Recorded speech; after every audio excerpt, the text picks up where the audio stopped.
Fasting video number 2. Hello, ladies and gentlemen. My name is Persohn. You can contact me at pastor@mascot.church or in the comments below. If you like these videos, like, share, and subscribe. There is a playlist on my channel, Chiasms and More, where these videos will appear, and we'll put them all together.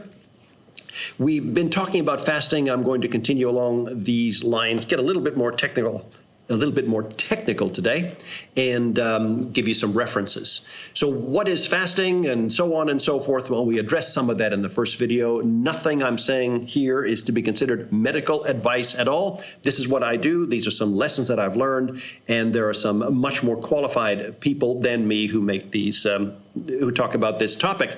But you're going to get this from my perspective. I've been doing this for many years and have learned a great deal that probably is going to be helpful to you, or that might be. So just as an immediate background, a couple of weeks ago, I fasted for 4 days, wherein I didn't take any nutrition at all, just only would have coffee in the morning, and I need a sip right now, and that's very nice, and water and that during the day. And in this last week, I did 2 days. So what does that mean? A little longer than 2. So I stopped eating Sunday evening, I guess maybe Sunday afternoon, and then Monday and Tuesday did not eat, and Wednesday morning, I think lunchtime or something, early Wednesday morning. So that was only a very, very short time. Well, why do I do that, and so on and so forth? Well, there's a lot of reasons why I personally do it, but there are a lot of benefits as well. The first thing that I do, as I mentioned to you in the last video, one of the important things that happens in a fast is that your body is able to just cool down, relax, enjoy itself, start healing, start fixing things, and it starts relying on its own stored resources. I'm going to talk a bit about that today in a little more detail. So let's, the last 2 fasts were actually quite different. The way they worked were very different with my own body. And this happens all the time. If you set yourself a process of fasting on a regular basis, maybe every other week, which is about what I need to do, you'll notice that your body behaves differently each time, but eventually you'll start getting the signals.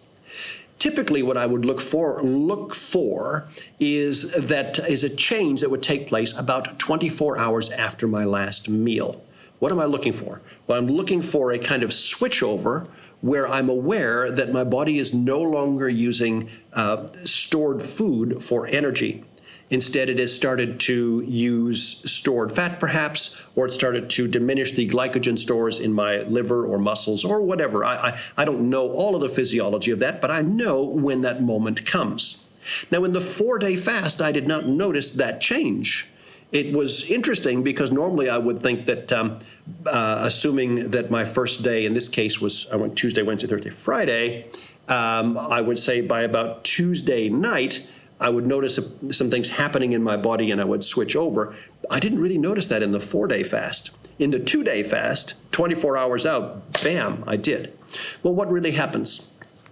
Well, the first thing that typically I would look for is that about 24 hours out, I start to get rid of water and start to lose, I really know that I'm losing water weight straight away. Well, what's happening there? What's taking place?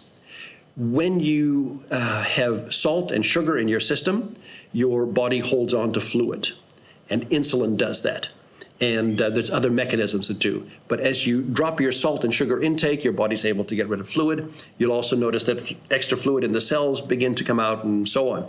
And that says to me, okay, the switchover's taken place. Now, if that happens in the winter time, I will get very cold about 24 hours out. It's like, oh, because, you know, your body says to you, what's the matter with you? You should be finding food. So it does everything it can to try to goad you into eating and doing that. Well, why does it do that? Your body's a smart machine, and it wants to do things the easy way. What's the easiest way to get energy? Is to eat something.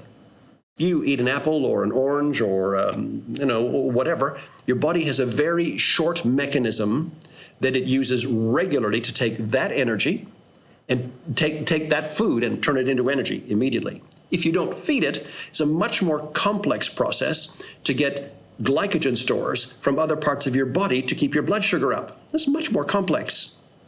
Now, you do that all the time anyways. When you fall asleep overnight, your body takes whatever stored sugar is there, your stored glycogen is there, and gives you energy. Otherwise, you die every night, as Dr. Jason Fung says. It's quite interesting the way he says it. He basically wouldn't make it through the night.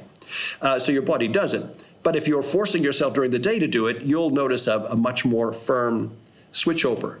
Now, it's even more difficult for your body to burn fat. It's a lot of effort, and so it continually says, do you really want me to, well, you want me to burn fat? This is a lot of work. Why don't you just eat? Why don't you just eat? So your body stimulates a hunger mechanism in it. It boosts your senses, your eyesight improves, your hearing, your sense of smell, everything to help you find food. Your body does not know that you're doing this to it intentionally. And so it tries to improve all of those things going on. And that's why during a good fast, you feel much more alert and much stronger and much more capable. Okay, so in the 2-day fast, I noticed that switch over take place. And that was very interesting. So my body behaved very differently. Now, in all of those, I exercise and I work out just like I normally would. And this is really interesting. You say, well, do you have the energy to work out? And how does that work? I'm now going to go back to the 4-day fast and tell you what has happened in the past. Now, this did not hit me in the 4-day fast at all in this last time, which was interesting. Normally, on the first day, I can run without any problem. So I run exercise about an hour in the morning before dawn sort of thing, walk and run.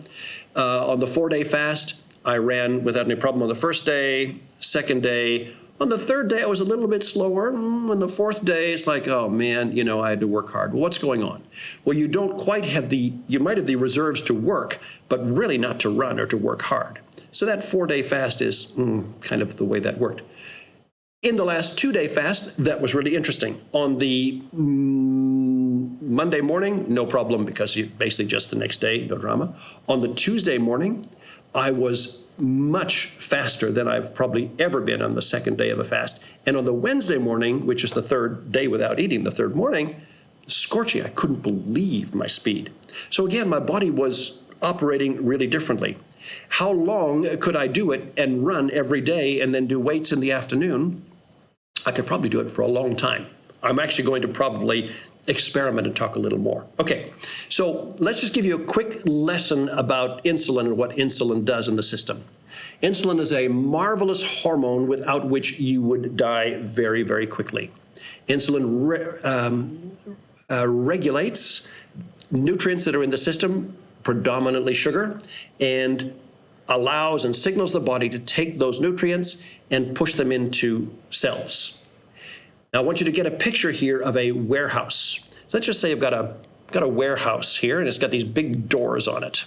And when the doors open, which they can open inward or outward, okay? If the doors open outward, you're taking something from the warehouse out, okay? If the doors open inward, you're pushing something into the warehouse. Have you got that? Am I doing all right with this? Okay. When you consume, and let's just talk about carbs or really anything, but we can use carbs as an example. Let's say that you eat a donut.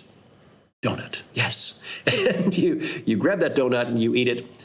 It gets into the system. Immediately, your body says, there's sugar here. We need to get this into cells. So it sends a hormone called insulin, goes into the system, and it says to the cells, open the door. Open your door, right? Receive the nutrients. And then the sugar is deposited, and there's an order in which your body deposits that. I'm not going to talk about that today, but just get the general picture. So your cells are in that open mode.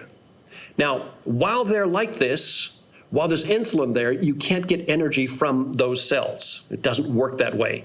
You're either pushing something in to store, or you're getting something out. Now, it's insulin in the system that constantly tells your body to be on receive mode, receive energy. When your blood sugar or whatever drops, you're without energy, you don't have available energy, the cells are not doing this, they're down here like that. When your blood sugar drops, you immediately get a hunger response, and we will be talking about that going forward, how that works. You get a hunger response that says, feed me again. Have you ever noticed that you'll start a day, and you don't necessarily need to have breakfast, but the moment you have that first bit of food, and particularly if it's sweet, you're eating all day. I know that's a big problem for me. And you just constantly want a snack. Why? Because as soon as your blood sugar drops, you're back on it. That's because these cells have remained open. Insulin stays in the system for a long time. You're constantly taking energy in. Now, when you fast, what's happening is, particularly the best time to start a fast is, well, it doesn't really matter when you start, but that's your second day. When you fast, your insulin levels have dropped. Slowly the cell kind of closes off, if you will. And after a while, if the insulin levels are low, the body will start demanding energy from those places of storage, and the warehouse doors will open the other way, and you'll be able to get energy out of the cells. Now, your body will fight with you. It doesn't want to do that. It will much rather take energy in. That's why it says, hey, man, feed me, feed me, feed me. Give me bread, give me sugar, give me anything, ice cream, I don't care. Chocolate, doesn't matter, feed me. But the moment ever you give this thing a rest for a while, your insulin levels fall, and your body will be able to draw on energy, and it'll open the warehouse doors the other way, drawing on energy and doing that. This is the simplest way that I can describe this insulin relationship that's going on.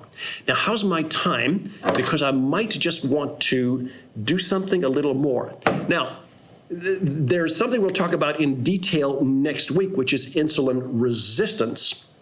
We'll talk about it in terms of fasting, why that fasting period can be difficult, but let me just get a start on this. Over time, how do I say this?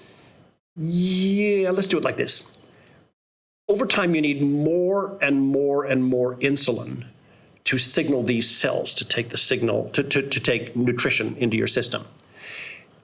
When you first have that donut, you've never eaten one in your life, maybe you're just a young child, you have that donut, tiny amount of insulin, your body says, hey man, I know what to do, and immediately it puts that into storage mode. Now, as a young child, you can quite easily get it out of storage mode as well.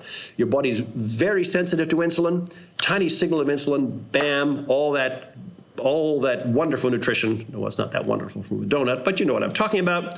All of that is distributed nicely through the body. As you get older, and especially if you're constantly eating and constantly doing that, you become resistant to the message of insulin. And those doors become harder to open. This process almost never happens, but they still will open, but you'll need a lot more insulin to do the job. You need a lot more of that. Now, you have a problem when that takes place. This condition is called insulin resistance. Insulin is damaging if there's too much of it floating around the system, and sugar is damaging if there's too much of that floating around the system. But when you become insulin resistant, you ultimately have too much insulin and too much sugar. You start to get damage. Now, what fasting does, and why fasting is such a wonderful thing, is that one of the reasons why fasting is such a wonderful thing is that it stops the excess insulin. You're not getting any through mouth, and it cuts it right back so your body can begin this regulation process very, very easily. It increases insulin sensitivity. You'll find that you'll be able to, once you start fasting, get in the mode, you'll be able to take weight off very easily and put it on very easily. That whole process will start working really, really well. Now, one of the problems that we have in our society is that we live in what I call perpetual autumn. What's that mean? I was raised in a part of the world that has very long, cold winters. And some of the animals that around where we were raised hibernate over the winter. So if you're in a hot climate, you're not familiar with that, but in a cold climate, you are. What's that mean? What is it to hibernate? Well, they'll sleep all winter long, particularly the bears and some of those, a lot of creatures like that will do that. Now, if you just have normal weight and you sleep all winter long, you will probably die of starvation in your sleep. You get very, very skinny and very hungry. But in autumn, what happens is fruit becomes a lot sweeter, and even roots become sweeter. A whole lot of vegetables just mature and get ready so these big animals can gorge on that, particularly berries. Bears love berries and fruit and all that sort of thing. And so in autumn, they become very heavy, very large. This is a natural mechanism for them. And so why do they do that? Because they're going to be sleeping for months. And then these big, heavy bears, and that starts sort of near the end of summer, have gorged themselves full, What process works? Well, insulin is helping them store all that energy. The bear then goes to sleep and burns all that off and comes out hungry and lean in the spring, and it's got to go hunting to be able to eat again. Now, we humans live in kind of like a perpetual autumn. We have access to sweet things and high carb things all year long. We continually expose ourselves to these, and eventually this does us damage. It's not like it's not like the bears where you have just a couple of months to put the pounds on and then relax all year long. No, it's not that. And that's one of those things that fasting helps us to regulate or to control. I think I'm going to end it here. We'll pick up on the topic of insulin resistance later. There will be some links at the bottom of this video. And as I do some fast, and I might even do a longer fast and then keep a diary so you get a feel for what's going on, and you can see and understand how that affects me, and it might be useful for you. So this has been fasting number 2, video number 2. I hope you have enjoyed this. We will talk again soon.